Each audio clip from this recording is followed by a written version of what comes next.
All right, so there's a concern being put out by former member of Congress, Michelle Bachmann of Minnesota, talking about coming up here in a few days, the World Health Organization and its member nations, including the United States, talking about who will be in charge if there's another pandemic, and giving a lot of authority, autonomy, almost control, if you will, over how health decisions are made. Now, we know the WHO is a dancing puppet for the Chinese Communist Party, and yet countries like the United States are pursuing this idea of the World Health Organization having considerable power overall. What do you make of this?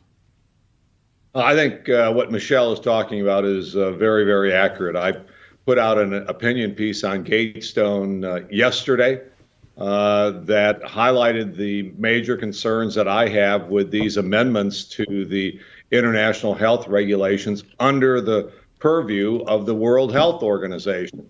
When I was in the Netherlands, the beginning of COVID, at that point in time, early, that would be January of 2020, the World Health Organization said, hey, there's no transmission of this COVID virus from person to person. It can't be transmitted that way.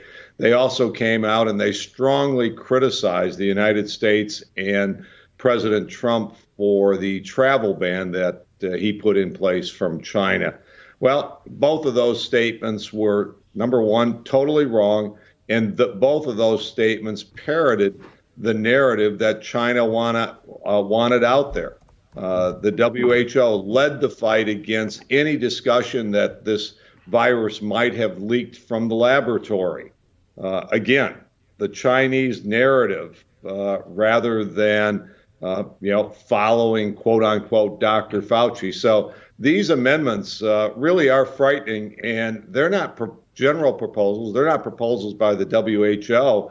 These are amendments that have been put forward by the Biden administration to the WHO to strengthen its authority. No reforms.